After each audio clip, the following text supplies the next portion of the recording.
यूं ही नहीं मैं बन जाता हूं। कुदरत के कोने कोने से खूबियां खोज लाता हूं।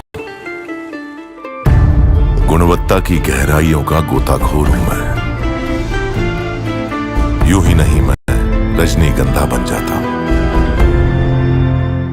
यमुना की सफाई, फिर सीएजी रिपोर्ट और अब बीजेपी दिल्ली में वो करने वाली है जिससे केजरीवाल को जोरदार करंट लगने की गारंटी है। केजरीवाल की भी एक गारंटी है कि उनकी और उनकी पार्टी की पॉलिटिक्स नहीं बदलेगी। दिल्ली में सब कुछ बदल रहा है, लेकिन आम आदमी पार्टी की पॉलिटिक्स नहीं बदल रही। आम आदमी पार्टी सरकार में रहते हुए भी शोर मचाती थी, अब विपक्ष में भी हल्ला कर रही है। 3 दिन के निलंबन के बाद आज आम आदमी पार्टी के विधायक सदन में लौटे तो हंगामे की स्क्रिप्ट ऐसा लगा पहले से लिख कर लाए थे। लेकिन आज आम आदमी पार्टी के विधायकों के साथ वो हुआ जो शायद ही किसी ने सोचा था। सबसे पहले दिल्ली विधानसभा में हुए हंगामे की कुछ तस्वीरें देखिए। कैसे आम आदमी पार्टी के विधायकों पर बीजेपी ने आरोप लगाया कि सदन को इन लोगों ने मच्छी बाजार बना दिया। फिर आपको दिखाऊंगा कि हंगामा काट रही पूर्व सीएम आतिशी की विधानसभा अध्यक्ष से कैसे विधानसभा अध्यक्ष ने क्लास लगाई और आगे दिल्ली में क्या बड़ा होने वाला है।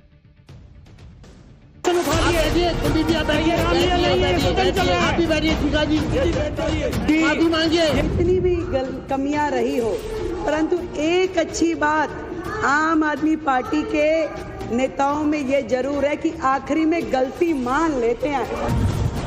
गैर संवैधानिक तरीके से रोका और रूल बुक के अनुसार नहीं रोका, कोई ऑर्डर नहीं पास किया।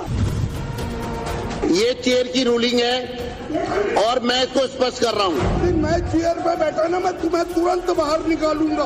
क्या है ये सदन? ये मच्छी बाजार नहीं है, ये तुम्हारा सदन नहीं है। ऐसे हुआ होनी चले मत ऐसे होनी चलेगी। चोरी खुलेगी, तुम्हारी चोरी खुली भी गई है और तुम ईमानदार तुम चोर लोग हो। दिल्ली विधानसभा में आम आदमी पार्टी की बोलती तो तभी से बंद है जब से सीएजी की रिपोर्ट आई है। सीएजी की रिपोर्ट में आम आदमी पार्टी के भ्रष्टाचार की पोल खुलनी शुरू हुई, तभी से आम आदमी पार्टी के नेताओं की धड़कनें बढ़ी। बीजेपी ने जब से कहा कि आम आदमी पार्टी के भ्रष्टाचार की पोल खोलने वाली 10 से 12 रिपोर्ट अभी आनी बाकी है, तब से तो आम आदमी पार्टी के सारे गियर डाउन हो गए। इसलिए विधानसभा में भी आम आदमी पार्टी के नेता बीजेपी पर सीधा हमला नहीं बोल रहे। आज पूर्व सीएम आतिशी विधानसभा में रूल बुक लेकर आई और विधानसभा अध्यक्ष विजेंद्र गुप्ता से भिड़ गई, लेकिन विजेंद्र गुप्ता ने इस बार आतिशी को कोई मौका नहीं दिया। देखिए वहां पर क्या हुआ है रूल बुक को लेकर, फिर आगे की बात बताता हूं। बुक के अनुसार सदन की परिसर की परिभाषा में नहीं आता। आपने हमें गेट के अंदर आने से रोका, गैर कानूनी तरीके से रोका, गैर संवैधानिक तरीके से रोका और रूल बुक के अनुसार नहीं रोका, कोई ऑर्डर नहीं पास किया। अब आप बैठिए, आपका विषय पूरा हो गया। अब मैं फिर स्पष्ट कर रहा हूँ, ये चेयर की रूलिंग है और मैं इसको स्पष्ट कर रहा हूँ। बैठ जाइए आप। सदन के जो डी है वो पूरी तरह स्थिति को स्पष्ट करता है। विपक्ष अगर रूलिंग को और रूल बुक को अन्यथा लेगा तो कोई भी सदस्य, पक्ष का या विपक्ष का, वो इसके लिए परिणाम के लिए जो है वो एक प्रकार से वो समझ ले कि इसका परिणाम क्या होने वाला है। आप देखिए, एक तरफ जहां आम आदमी पार्टी के नेता एजेंडा सेट करने में फंसे हुए हैं, दूसरी तरफ दिल्ली में बीजेपी की सरकार बने 12 दिन हुए हैं और ताबड़तोड़ काम हो रहा है। दिल्ली में नई सरकार क्या क्या कर रही है उसके बारे में आपको बताता हूं। दिल्ली के मंत्री ग्राउंड पर है, कोई पानी की किल्लत देख रहा है, कोई सड़कें ठीक करवा रहा है, कोई प्रदूषण से लड़ रहा है। इसी बीच अमित शाह ने भी दिल्ली पुलिस के साथ मीटिंग की है, जिसके बाद तो दिल्ली पुलिस आरोपियों को ठोक रही है। दिल्ली में बीजेपी की सरकार आने के बाद दिल्ली पुलिस ने गियर चेंज कर लिया, तो दूसरी तरफ बीजेपी के विधायक आम आदमी पार्टी के नेताओं पर फायर है। आज विधानसभा में चर्चा के दौरान जब आम आदमी पार्टी के विधायकों ने प्लेकार्ड दिखाने शुरू किए तो बीजेपी विधायक मोहन सिंह बिष्ट ने उन्हें बाहर निकाल देने की बात कह दी। सुनिए वहां पर क्यों मछली बाजार का जिक्र हो गया, इसके बाद बताता हूं कि आम आदमी पार्टी के विधायक गोपाल राय की बोलती कैसे बंद हो गई। सदन की कोई मर्यादा है यदि, अरे मैं बता रहा हूं तुम्हें, सुनाओ। ये तो अध्यक्ष जी का तुम्हें धन्यवाद करना चाहिए। जिस दिन मैं चेयर पे बैठा ना, मैं तुम्हें तुरंत बाहर निकालूंगा। क्या है ये सदन?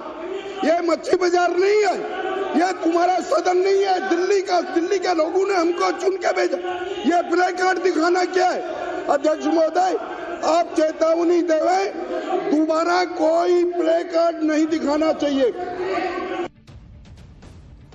Mohan Singh based play card दिखा रहे हैं, आम आदमी पार्टी को अल्टीमेटम दे रहे हैं। तो बीजेपी के विधायक कुलवंत राणा ने आम आदमी पार्टी के एक विधायक की ऐसी क्लास लगाई कि स्पीकर विजेंद्र गुप्ता को बीच बचाव करना पड़ गया। विपक्षी विधायकों के टोकने पर कुलवंत सिंह राणा इतने भड़क गए कि बीजेपी विधायकों और आम आदमी पार्टी विधायकों के बीच जमकर तू मैं हो गई। दिल्ली विधानसभा में क्या हुआ देखिए जरा। ऐसे हुआ है, होनी चले मत ऐसे होनी चलेगी। चोरी खुलेगी, तुम्हारी चोरी खुली भी गई है। और तुम ईमानदार, तुम चोर लोग हो, चोरी से आए थे तुम लोग। तुम ईमानदार हो, बोलते रहे बेशक। इसने हूं कैसे बोली? इसकी हिम्मत कैसे हुई बोलने की? इसकी हिम्मत कैसे हुई बोलने की? इसकी हिम्मत कैसे मेरे पास हूं करने की? ये कल का बच्चा मेरे से हूं कर रहा है। वक्तव्य जारी रखिए। अनुशासन का पालन करना। अरे तू छेड़ रहा है, अनुशासन का पालन करना। विधानसभा में आम आदमी पार्टी आरोप लगाने लगी कि उन्हें विधानसभा में बोलने नहीं दिया जाता। लेकिन गोपाल राय को देखिए, विधानसभा अध्यक्ष ने टाइम खत्म होने की घंटी बजाई तो वो बोलते हुए रुक गए और बार बार कहने लगे, कहने पर भी नहीं बोले। विधानसभा स्पीकर की घंटी के बाद गोपाल राय की बोलती क्यों बंद हो गई वो देखिए। 2022 की रिपोर्ट है इस पटल के अंदर। 2022 के बाद से लगातार सरकार ने काम किया। मैं आपको बताना चाहता हूं,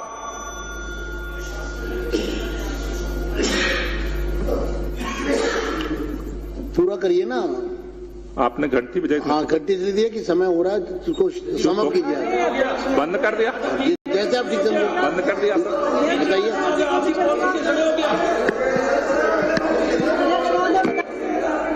नहीं बोलना आपको नहीं बोलना गोपाल राय जी। मैं अगले वक्ता को बुला रहा हूँ। शिखा रॉय।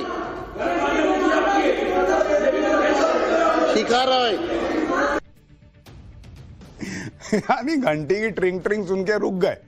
स्पीकर कह रहे हैं भाई कि अरे बात तो कंप्लीट कर लीजिए गोपाल राय जी। नहीं, अब मैं बोलूंगा ही नहीं, घंटी बज। आपको याद होगा रेखा गुप्ता ने सीएम पद की शपथ भी नहीं ली थी। तभी से आम आदमी पार्टी एक ही रट लगाए हुए है कि 2500 रुपया कब देंगे महिलाओं को, 2500 रुपया कब देंगे महिलाओं को। पूर्व सीएम आतिशी तो रोज कैमरे पर यही सवाल पूछ रही। मतलब जितनी जल्दी आम आदमी पार्टी को है उतनी जल्दी तो दिल्ली की महिलाओं को भी नहीं है। लेकिन चल रहा है मामला। खुद पंजाब में नहीं दे रहे, यहां हंगामा रोज कर रहा है।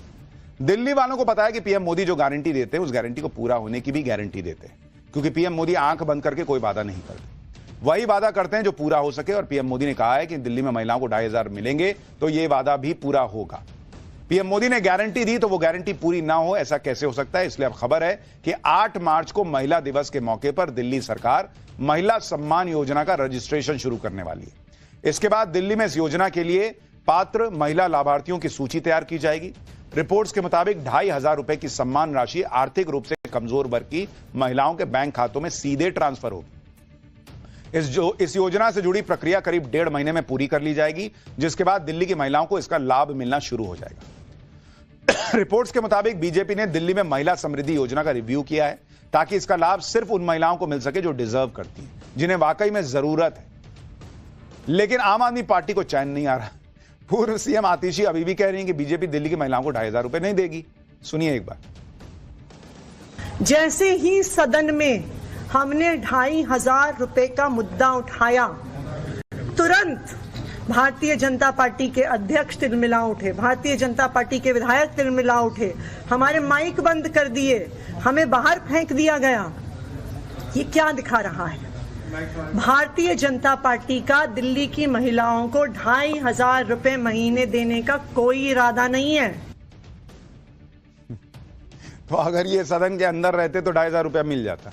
इनको सदन से बाहर कर दिया तो नहीं मिलेगा। अपने इरादों को हकीकत में बदलने के लिए बीजेपी कोई जल्दबाजी नहीं कर रही। प्लानिंग ऐसी है कि सिर्फ जरूरतमंद महिलाओं को ही योजना का लाभ पहुंचे। जानकारी के मुताबिक सरकारी नौकरी करने वाली महिलाओं को स्कीम का लाभ नहीं मिलेगा। वो महिलाएं जो इनकम टैक्स का रिटर्न दाखिल करती हैं उन्हें भी हो सकता है इसका लाभ न मिले। जो महिलाएं पेंशन का लाभ ले रही हैं उनको भी स्कीम का लाभ नहीं दिया जाएगा। यानी पीएम मोदी ने दिल्ली की महिलाओं से जो वादा किया था वो पूरा होगा, लेकिन जिन महिलाओं को जरूरत नहीं है, जो महिलाएं आर्थिक रूप से सशक्त हैं, उनको जो है वो पैसे नहीं बांटे जाएंगे। यही मॉडल है प्रधानमंत्री मोदी का। एक तो है कि भाई आप सबको बोल दीजिए, जिसको जरूरत है नहीं है सबके अकाउंट में डालेंगे, लेकिन फिर वो पैसा कहां से आएगा?